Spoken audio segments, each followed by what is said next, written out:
ప్రభుత్వం తీసుకున్న అత్యంత కీలకమైన నిర్ణయం.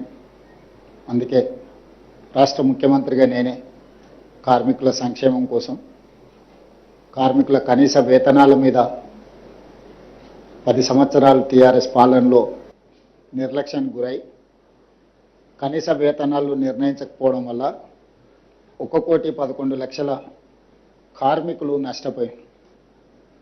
అంత కీలకమైన ముఖ్యమైన విషయం కాబట్టి ఈరోజు రాష్ట్ర ప్రభుత్వము ఒక మంత్రివర్గ ఉపసంఘాన్ని నియమించి ఉప ముఖ్యమంత్రి ఆర్థిక మంత్రి బట్టి విక్రమార్క గారిని, IT and industries minister Sridhar Babu గారిని, కార్మిక శాఖ మైనింగ్ శాఖ నిర్వహిస్తున్న మిత్రులు వివేక్ వెంకటస్వామి గారిని క్యాబినెట్ సబ్ కమిటీగా నియమించి స్టేక్ హోల్డర్స్ అందరితో, కార్మిక సంఘాలతో, అదేవిధంగా పరిశ్రమల తరఫున రిప్రజెంట్ చేస్తున్న ఆ సంఘాలతో చాలా వివరంగా చర్చించి వాళ్ళ ప్రతిపాదనలు తీసుకొని కార్మికుల వైపు నుంచి కూడా ఏ విధంగా కార్మికుల యొక్క హక్కులను కాపాడాలి అనేది చర్చించి ఈరోజు రాష్ట్ర ప్రభుత్వం నిర్ణయం తీసుకోవడం జరిగింది.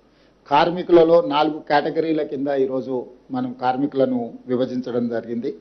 Unskilled, semi skilled, skilled, highly skilled. అంటే కార్మికులలో 4 రకాల విభాగాలుగా విభజించడం జరిగింది.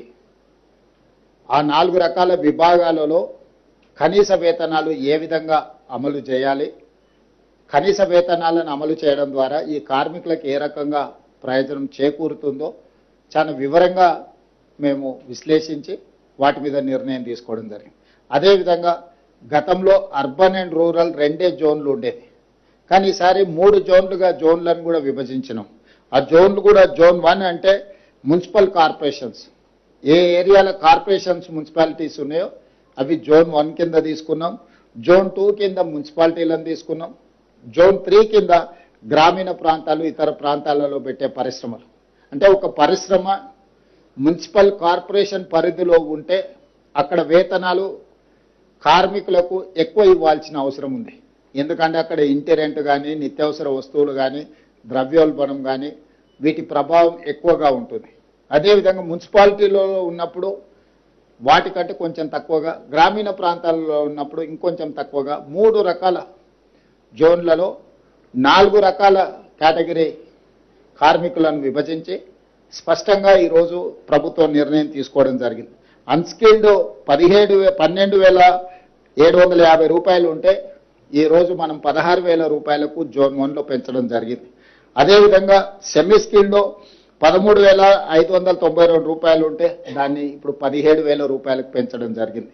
స్కిల్డ్లో గతంలో 13,772 రూపాయలు ఉంటే ఈరోజు 18,500లకు పెంచడం జరిగింది. హై స్కిల్డ్లో 14,607 రూపాయలు ఉంటే 20,000 రూపాయలకు పెంచడం జరిగింది. అంటే ఈ వేతనాలన్నిటిని కూడా అన్ని రకాల అంచనాలను వేసుకొని, ద్రవ్యోల్బణాన్ని దృష్టి పెట్టుకొని, నిత్యావసర వస్తువుల పెరుగుదల, ఇంటి రెంట్లతో సహా అన్ని రకాల సమస్యల్ని కార్మికుల యొక్క శ్రేయస్సు కోరి రాష్ట్ర ప్రభుత్వము ఈరోజు ఈ నిర్ణయం తీసుకున్నది.